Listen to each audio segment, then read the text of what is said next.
तो आइए हम आपको क्वान का मकड़ जाल बताएं, खबर को आगे बढ़ाएं और बताएं कि कैसे कैसे बॉलीवुड के लोगों से क्वान के कनेक्शंस हैं, क्या खान है, क्या और कोई है, क्या कोई महानायक है, इन सब पर बात करेंगे। लेकिन सबसे पहले चलते हैं एयरपोर्ट की तरफ। वहां पर पहुंच गई है सारा अली खान। सारा अली खान गोवा से मुंबई आ रही हैं, गोवा से मुंबई आ रही हैं और ये गोवा एयरपोर्ट की तस्वीरें हैं। आश्चर्य की बात है, सभी लोग गोवा में हैं। गोवा में करण जौहर भी हैं, अपने परिवार के साथ छुट्टियां मना रहे हैं। सारा अली खान भी हैं जो वहां पर छुट्टियां मनाने गई थी, ऐसा मुझे बताया जा रहा है। वहीं दीपिका पादुकोण और उनकी मैनेजर करिश्मा प्रकाश भी है, जो दोनों शगुन बत्रा की एक फिल्म की शूटिंग के अंदर व्यस्त थे। तो आप तस्वीरें देख सकते हैं, इस वक्त तस्वीरों के अंदर दिखाई दे रहा है गोवा एयरपोर्ट में सारा अली खान अंदर जाने की तैयारी कर रही हैं, चेक इन की तैयारी कर रही हैं। ये देखिए सारा अली खान ड्रग्स केस में आरोपी, एनसीबी ने पूछताछ के लिए बुलाया है। और यहाँ पर बकायदा आप देखिए, इन्होंने मास्क हटाया, अपना चश्मा पहना हुआ है, मास्क हटाया, आपका टेम्परेचर चेक किया और अब इसके बाद धीरे से वो एयरपोर्ट की तरफ अंदर निकल चुकी है सारा अली खान। गंभीर आरोप है इन पर। केदारनाथ फिल्म के टाइम पर ऐसा कहा जाता है सुशांत सिंह राजपूत ने मारिजुआना लेना शुरू किया था।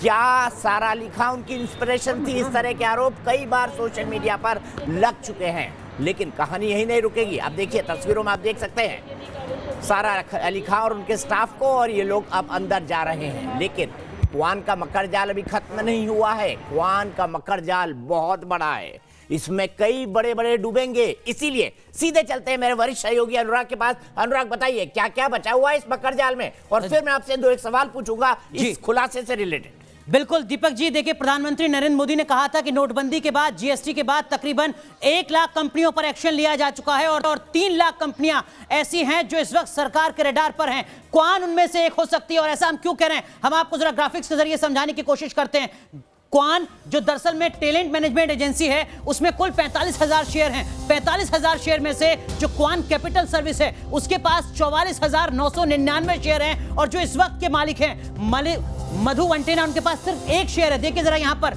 और अगर आप इस क्वान कैपिटल सर्विसेज को देखते हैं दीपक जी, तो इस क्वान कैपिटल सर्विसेज के जो 82% शेयर हैं वो क्वान सिक्योरिटीज के पास हैं। इसमें भी सबसे अहम बात यह है कि ये जो इंद्रनील है, इंद्रनील के पास 8% शेयर हैं और इंद्रनील है अनिर्बान का भाई। अनिर्बान पर जब 2018 में मीटू के आरोप लगे थे तब ये कहा गया था कि अनिर्बान ने अब कंपनी को छोड़ दिया है। लेकिन ये जो कागज है न्यूज नेशन के पास, जो ये दस्तावेज हैं, ये बता रहे हैं कि अनिर्बान ने दरअसल में मीटू के आरोप के बाद भी कंपनी को छोड़ा नहीं, बल्कि अपने भाई इंद्रनील ब्लाह को अपनी जिम्मेदारी दे दी। अनिर्बान मूलतः क्वान का मालिक है। यहां पर बड़ा सवाल इसलिए भी खड़ा होता है कि 2018 के बाद भी, ये सब कुछ जानने के बाद भी, जो तमाम फिल्मी सितारे हैं वो क्वान के साथ जुड़े रहे, उस कंपनी के साथ जुड़े रहे जिस पर मीटू के आरोप लग रहे थे। उस कंपनी के मालिक ने अपने भाई को अपना शेयर यहां पर दिया। उसके बाद भी किसी फिल्मी सितारे ने क्वान से अपनी दूरी नहीं बनाई।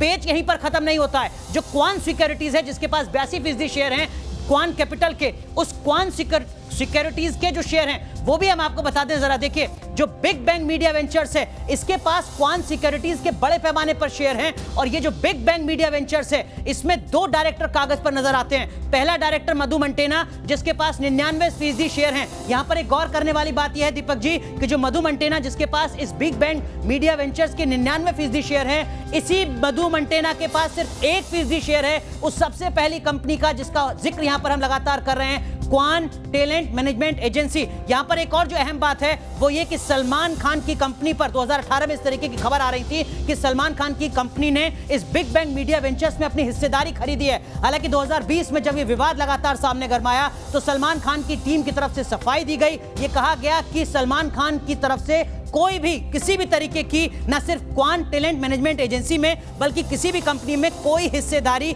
नहीं है। लेकिन ये जो पूरा मकड़ जाल है ये आप देख सकते हैं कि मधु मंटेना, जिसके पास बिग बैंग मीडिया वेंचर के 99% शेयर हैं, इसी मधु मंटेना के पास जो शुरुआती कंपनी है Kwan management talent management agency, उसका सिर्फ 1% हिस्सा नहीं है, या कहिए सिर्फ 1 शेयर है। तो ये दरअसल में एक पूरा मकड़ जाल है जिस पर अब जांच एनसीबी के साथ साथ ईडी को करनी होगी, इनकम टैक्स डिपार्टमेंट को करनी होगी कि कहीं यहां पर कुछ दस्तावेजों में भारी गड़बड़ झाला तो नहीं है। और अगर ऐसा साबित होता है तो मुश्किलें दीपक जी और ज्यादा बढ़ने वाली हैं। राहुल राज मेरे साथ जुड़े हुए हैं, मनोज गोरेका जी जुड़े हुए हैं जो कि डिप्टी एडवोकेट जनरल हैं सुप्रीम कोर्ट के महाराष्ट्र सरकार को मामलों में। लेकिन सबसे पहला सवाल मेरा, भाई मधु मोंटेना वर्मा को अगर 99% शेयर चाहिए थे तो वो सीधे से क्वान मैनेजमेंट पे ले लेते।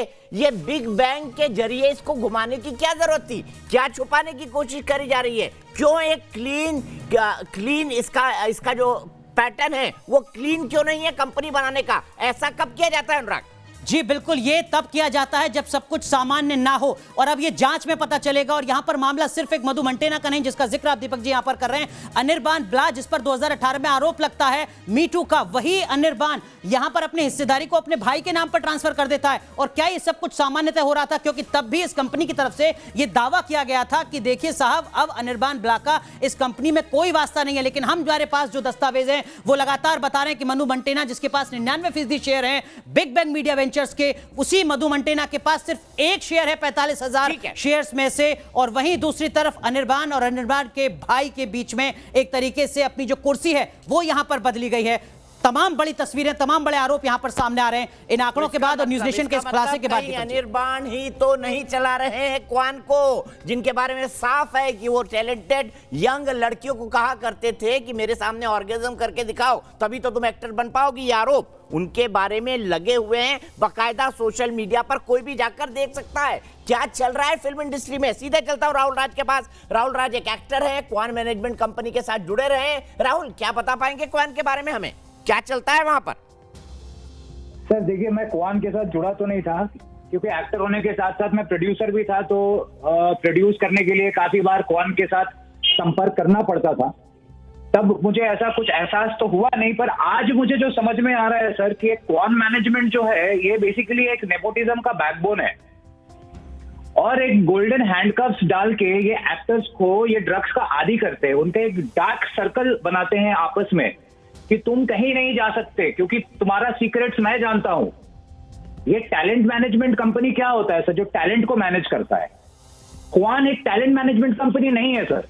क्यों नहीं है मैं आपको बताता हूं। टैलेंट मैनेजमेंट का मतलब होता है वो कोई थिएटर में जाए, कोई एक्टर को चुने, टैलेंट को चुने, उसे प्रमोट करे। नहीं करते हैं सर ये जब आप एक्टर से एक स्टार बन जाते हैं तब आपको लाते हैं और आपको ये ड्रग्स करवा के या इस टाइप के साइकेडेलिक सब्सटेंस करा के आपको एक सीक्रेट सर्कल में, एक डार्क सर्कल में, आप ही अभी दीपक जी कह रहे थे कि सब गोवा में है। आप कह रहे थे ना दीपक जी?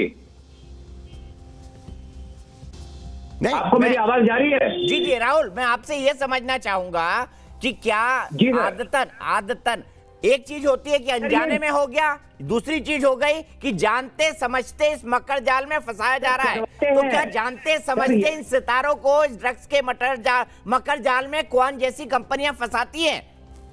बिल्कुल, आप सामने हैं सर, हमारा सच हमारे सामने है। आप देखिए ना सर, ये क्या करते हैं, आपको ड्रग्स करवाते हैं तो एक सीक्रेट जान जाते हैं कि ये, अब वो आर्टिस्ट जानता है कि ये जो है जानता है मेरा सीक्रेट क्या है। अब मैं इसके अगेंस्ट में जा भी नहीं सकती। आर्टिस्ट विक्टिम हो रहा है सर यहाँ पे। आप एक आदमी को आदी हो, आप एक मैनेजमेंट को चला रहे हो जहां से आप ड्रग्स की प्रॉपर रूप से सप्लाई कर रहे हो। आपको एमडीएमए, एक्सटीसी और ये सब सारे ड्रग्स क्या है सर, अगर आप गूगल में सर्च करोगे तो आपको पता चलेगा साइड इफेक्ट्स क्या है। राहुल, आपकी आवाज नहीं आ रही है, आपकी आवाज ठीक करूं उससे पहले मैं एडवोकेट मनोज गोरेका के पास चलता हूं। एडवोकेट मनोज जी, मैं आपसे जानना चाहूंगा कि इस मकर जाल को देखकर, क्योंकि आप बड़े बड़े सरकारी पदों पर रहे हैं, आप महाराष्ट्र के डिप्टी एडवोकेट जनरल रहे हैं, आप तो समझते होंगे ये पूरा इस तरह के स्ट्रक्चर्स क्यों तैयार किए जाते हैं कंपनी फॉर्म करने के लिए, क्यों फर्जी पते दिए जाते हैं, क्यों फर्जी शेयर होल्डर्स बताए जाते हैं। आपको क्या लगता है इस पूरे पैटर्न को देखने के बाद? जी, मैं महाराष्ट्र का नहीं, उत्तराखंड का डिप्टी एडवोकेट जनरल हूँ और अभी 4 राज्यों का गवर्नमेंट लॉयर हूँ सुप्रीम कोर्ट में। मैं इस मामले में आपको एक बात बताना चाहता हूँ कि जब ये सुशांत राजपूत का मामला आया था तो ये केस सुसाइड केस है या फिर अटेम्प्ट टू सुसाइड केस है, क्या केस है करके जब इसमें सुप्रीम कोर्ट ने सीबीआई को डायरेक्शन दिया था इन्वेस्टिगेशन करने के लिए, जब सीबीआई ने इन्वेस्टिगेशन किया उसमें ये नजर आया कि जो रिया चक्रवर्ती है वो उनको स्लो पॉइजन ड्रग्स देके इसलिए जो है उन्होंने उसकी डेथ करी, इस तरह की बातें आई। तो उस पर इन्वेस्टिगेशन हुआ। तो ड्रग्स से रिलेटेड जो इन्वेस्टिगेशन करती है वो नारकोटिक कंट्रोल ब्यूरो करती है, और जिसमें एनडीपीएस एक्ट 1986 के अनुसार इन्वेस्टिगेशन, उस एक्ट के अनुसार इन्वेस्टिगेशन हुआ। और इन्वेस्टिगेशन में ये आया कि जो पेपर थे, जो नोट्स थे, जो मेडिकल जो मेडिसिन थी, उसको गलत किया गया, उसमें सिग्नेचर गलत किए गए, और धीरे धीरे करते करते ये ड्रग्स का बहुत बड़ा जो है खुलासा हुआ। मैं आपको एक एग्जांपल देना चाहता हूं। मैंने छत्तीसगढ़ में एक ट्रक गांजा जो है, पुलिस एक ट्रक गांजा पकड़ा गया था, उसमें उस केस में मैं यहां से रायपुर जाके मैंने उस केस में आर्गू किया था। तो जहां तक ये जो ड्रग्स की केस है, मैं आपको एक बात बताना चाहता हूं, जितने भी इसमें फिल्म स्टार्स के नाम आ रहे हैं, अभी बहुत सारे नाम और आने हैं। और इसमें जिस तरह की ड्रग, एक तो ड्रग मैन्युफैक्चरिंग है, दूसरा ड्रग्स का सप्लाई करना है, तीसरा ड्रग्स को एक जगह से दूसरे जगह ट्रांसपोर्टेशन है। इसमें अलग अलग सेक्शंस में ऑफेंसेस होते हैं। तो ये जो क्वान कंपनी है, अभी तो इनके 2 डायरेक्टर हैं, क्या पता क्वान कंपनी, हम जब तक इन्वेस्टिगेशन में चीजें नहीं आती हैं तब तक हम किसी के बारे में कुछ कह नहीं सकते। मे बी ये भी हो सकता है कि जो ये क्वान कंपनी है, ये टैलेंट के नाम पर एक्चुअली होता, आज की देश में क्या होता है, आदमी, कोई व्यक्ति अगर वो जो है बहुत बड़ा गुरु है, तो वो गुरु के नाम पर कुछ और भी धंधे चल रहे हैं, बहुत सारे धंधे चलते हैं उसके। तो शायद ये कंपनी एक माध्यम और उसके नीचे कुछ काम करने का। ठीक है मनोज जी, समझ गया मैं आपकी बात। फिर से सीधे राहुल राज के पास चलूंगा। राहुल राज जी, मुझे इस बात का जवाब दीजिए, क्वान के साथ आपका एक्सपीरियंस कैसा रहा, और क्या कभी आपका एक्सपीरियंस इस तरीके का रहा जिस तरह के आरोप क्वान पर लग रहे हैं? दूसरा, क्या दूसरी टैलेंट मैनेजमेंट कंपनी, क्योंकि हम तो एक क्वान की बात करें, अगर ये खड़े हैं तो इनके कई दूसरे भाई बंधु भी खड़े हो गए होंगे ना। आपका निजी अनुभव इन टैलेंट मैनेजमेंट कंपनियों के बारे में क्या रहा है? सर मैं बताता हूँ आपको क्या है। ये जो इंडिया के अंदर जो साइकेडेलिक इवेंट्स शुरू हुए, जो गोवा से शुरू हुआ, 3 दिन के इवेंट्स, मैं नाम लेके नहीं बोलूंगा। होता क्या है सर, वो एक साइकेडेलिक म्यूजिक, एक ऐसा म्यूजिक है, बिना ड्रग्स के आप वो म्यूजिक बर्दाश्त कर ही नहीं सकते। आप देखिए ये साइकेडेलिक म्यूजिक आया कहाँ से है सर? ये आया है टुमारोलैंड से आया है, ये आया है, इस टाइप के जो कॉन्सर्ट्स बाहर होते हैं वो पूरा का पूरा ड्रग्स के ऊपर ही निर्मित होता है सर। जब इस टाइप का जो इवेंट है सर, ये जब ट्रांसफर होने लगा, जब वो गोवा से बॉम्बे में आया और 10,000 20,000 लोग ड्रग्स किए सर, वो 20,000 लोगों को सर एक साथ वो ड्रग्स बेचा गया, वहां पे कराया गया, वो फिर पूना गया, गुजरात गया, जो ड्राई स्टेट है सर, वहां लोग अल्कोहल तक नहीं पीते, वहां भी ये साइकेडेलिक इवेंट्स किए गए। सबसे पहले सर मैं ये कहूंगा कि सर ये इवेंट्स इंडिया के अंदर जो साइकेडेलिक ट्रांस इवेंट्स होते हैं, इसे बंद किया जाए। दूसरी बात सर, यही इवेंट के में जो हजारों लाखों लोग जो ड्रग्स का यूज करते हैं सर, वो इसका आदी हो जाते हैं सर। फिर ये हाथों से अंदर गुफा में लैब बना के जो ड्रग्स मैन्युफैक्चर होता है, मैन्युफैक्चर होके जब आता है, आके कंज्यूमर के पास कैसे आता है? ये तो कोई लेबल लगा के बेच नहीं सकते दवाई की तरह। ड्रग्स भी एक दवाई है।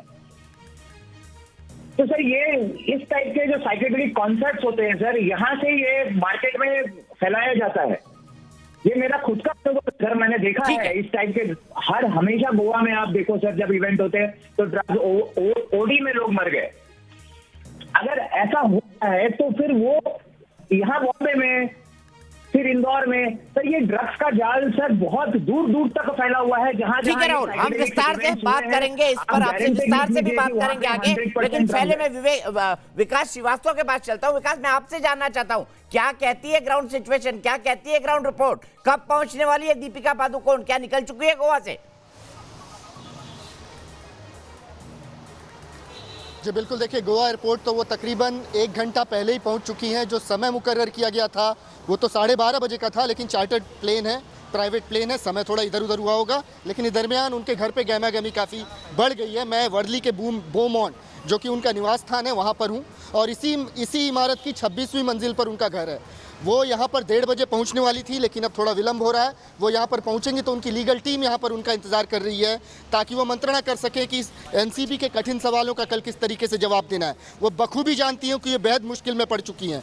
वो व्हाट्सएप चैट उनको पूरी तरीके से बेनकाब कर चुके हैं कि किस तरीके से वो ड्रग्स खरीदते हुए अपने मैनेजर से पाई गई हैं। ड्रग्स का जुगाड़ करने का आदेश दिया गया था। माल है क्या, ये छोटा सा शब्द इस समय उनको बेहद मुश्किल में डाले हुए है, क्योंकि एनसीबी जब उनसे पूछताछ करेगी तो ज़रूर ये जानना चाहेगी कि ये माल क्या है। और करिश्मा प्रकाश जो उनकी मैनेजर हैं, अगर उन्हें यह माल मुहैया करा रही थी तो ये सिलसिला कितना पुराना था, ये माल आता कहाँ से था, देने वाला कौन था, क्या कितने सालों से सिलसिला चल रहा था, और क्या दीपिका पादुकोण खुद के कंजम्पशन के लिए मंगाती थी या फिर किसी और लोगों तक भी पहुंचना था। मीनवाइल एक डेवलपमेंट हुई है, यहाँ पर मुंबई पुलिस की एक टीम जो है तैनात कर दी गई है। दरअसल इस टीम से जब हमने पूछा कि आपके आने की इधर वजह क्या है दीपक जी, तो इन्होंने बताया गया, इन्होंने हमें बताया कि इन्हें रिपोर्ट करना होता है, इन्हें बताना पड़ेगा कि दीपिका पादुकोण यहाँ पर पहुँच गई हैं, सुरक्षित पहुँच गई हैं, उन्हें कोई दिक्कत पेश नहीं आई। तो एक किस्म से दीपिका का ख्याल रखने के लिए लोग यहाँ पर आए हुए हैं।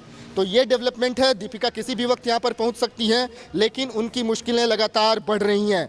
माल है क्या, इसका जवाब उन्हें अब एनसीबी को देना है। कल वो 11 बजे एनसीबी के दफ्तर में पेश होंगी, जहाँ पर सवालों की एक बहुत बड़ी फहरिस्त है। और उसके अलावा जो 28 जुलाई 2019 की करण जौहर के घर की पार्टी थी ना, उससे भी जुड़े हुए सवाल एनसीबी पूछ सकती है अगर उसमें किसी ड्रग पैडलर का कनेक्शन आता है। तो उस पार्टी में जो उठाई गई मजा थी, अब वो सजा में बदलती नजर आ रही है। तमाम सवालों के जवाब दीपिका को देने हैं और उसके लिए वो मुंबई पहुंच रही है, कुछ देर में पहुंच जाएंगी। ठीक है, आपने मजे और सजे दोनों की बात कही, मजा ले लिया तो सजा खानी पड़ेगी अगर आपने गलत काम किया हो। और दूसरी बात, बड़ी बात आपने कही, पायल घोष के मामले में अभी तक कोई कार्रवाई नहीं हुई। विकास, आप लगातार ट्रैक कर रहे थे, ठीक पहुंच गई। ख्याल रखना है दीपिका पादुकोण का, इसलिए मुंबई पुलिस वहां पर पहुंच चुकी है। बहुत अच्छी बात है, देश की जनता देख रही है, देश की जनता के सामने सब कुछ एक्सपोज हो रहा है। देखिए ना, मैं बता रहा हूँ दीपक जी, दिखाई रहा हूँ कि किस तरीके से देखिए ड्यूटी निभाई जा रही है। ऊपर से आदेश आता है कि सोसाइटी पहुँच जाइए आप, उनको घर पहुँचने में कोई दिक्कत नहीं होनी चाहिए। ये तैनात हो गए यहाँ पर, ये तैनात हो गए। पूछने पर ये बोला जाता है, हमें सफाई दी जाती है कि हमें तो साहब का आदेश है, साहब ने कहा है हमें यहाँ खड़े रहने के लिए, और हमें रिपोर्ट करना पड़ता है। सर, हमें रिपोर्ट करना पड़ता है, हमें बताना पड़ता है ऊपर की दीपिका जी पहुँच गई हैं, इसलिए हम यहाँ पर तैनात हैं। तो कितनी मुस्तैदी से ये लोग अपनी ड्यूटी कर रहे हैं। लेकिन पायल घोष के मामले में एक FIR दर्ज करने में, बावजूद इसके कि बलात्कार का मामला था, 4 दिन ले लिए जाते हैं। तो मुस्तैदी किस मामले में दिखानी है, किस में नहीं दिखानी है, इनकी प्राथमिकताएं कैसे ये भूल चुके हैं, ये साफ दिखता है। अच्छा विवेक, ये बताइए मुझे पादुकोण का, ताकि मैं उनसे सवाल पूछ सकूं। ये बताइए मुझे, चलिए पायल घोष का जिक्र आ ही गया और आपने मुंबई पुलिस की मुस्तैदी दिखा दी, सबकी सेवा में सदैव तत्पर, बॉलीवुड के उन लोगों की सेवा में सदैव तत्पर जो किसी दूसरे के साथ इस वक्त खड़े हुए हैं पॉलिटिकली। मैं आपसे जानना चाहता हूं, समझना चाहता हूं, क्या कहा मुंबई पुलिस के उन अधिकारियों ने पायल घोष की FIR के बारे में, क्योंकि अब 24 घंटे से भी ज्यादा बीत गए, अभी कुछ देर बाद 48 घंटे हो जाएंगे। अनुराग कश्यप से पूछताछ क्यों नहीं? क्या मुंबई पुलिस को अनुराग कश्यप का मोबाइल नंबर नहीं पता है कि घुमाकर बोल दे कि भैया आ जाओ, पूछताछ करवा के चले जाओ? यही तो दिक्कत है, यही तो विडंबना है दीपक जी की 24 घंटे में भी जब कुछ पूछताछ नहीं हो रही है ना, मुंबई पुलिस हाथ पे हाथ धरे बैठी है। इसी वजह से पायल घोष को आज दोबारा अपनी सोसाइटी से निकलकर अपने वकील के साथ 4 बजे वर्सोवा पुलिस स्टेशन जाना पड़ रहा है। वो जाएंगी, कुछ देर में वहाँ पर पहुँचेंगी, 4 बजे का वक्त है, और वो गुजारिश करेंगी कि भैया मैंने देखिए बहुत ही संगीन आरोपों के तहत ये मामला दर्ज कराया है, बलात्कार का मामला दर्ज करवाया है, मैंने मामला दर्ज करवाया है, विनय भंग का मामला दर्ज करवाया। तो इन धाराओं की संगीनियत बताई जाएगी मुंबई पुलिस को और गुजारिश की जाएगी कि आप कार्रवाई कीजिए। 4 दिन में तो आप FIR लेते हो, लेकिन 24 घंटे बाद भी कोई कार्रवाई नहीं होती। इस वजह से पायल घोष को दोबारा जाना पड़ रहा है। 4 बजे वो जाएंगी। तो मुंबई पुलिस बखूबी जानती है, सदरक्षणाय खल निगृणाय, ये है टैगलाइन है, जिसमें ये सदैव तत्पर रहते हैं लोगों की सुरक्षा के लिए। लेकिन सुरक्षा किसे दी जा रही है? सुरक्षा एक खास तबके को दी जा रही है। सुरक्षा किन्हें देनी है ये मुंबई पुलिस शायद जानती ही नहीं। प्राथमिकता खत्म हो चुकी है, भूल चुके हैं ये। 4 दिन में पायल घोष का FIR लिया जाता है, लेकिन दीपिका पादुकोण जो कि अभी पहुंची भी नहीं है मुंबई, उनको सुरक्षित यहां तक पहुंचाने के लिए ये टीम देखिए यहां पर तैनात हो जाती है। चलिए आप भी मुंबई पुलिस के इस रूप को एंजॉय करिए। मेरा एक आदेश का पालन करते हुए। विकास मेरा कल रात का ट्वीट जरूर पढ़िएगा, मुंबई पुलिस के बारे में मैंने किया है। थोड़ा हंसी भी आएगी आपको वो पढ़कर, लेकिन आज वाकई मुझे लग रहा है कि वो मुंबई पुलिस जिसको स्कॉटलैंड यार्ड से कंपेयर किया जाता था, आज इस सरकार में कैसे खड़ी है, किन हाथों के सामने खड़ी है। रुकेंगे एक ब्रेक के लिए, लेकिन क्वान का काला चिट्ठा अभी खुलना बाकी है। कौन है खान गैंग का वो शख्स जो कर रहा है क्वान को फाइनेंस? ब्रेक के बाद।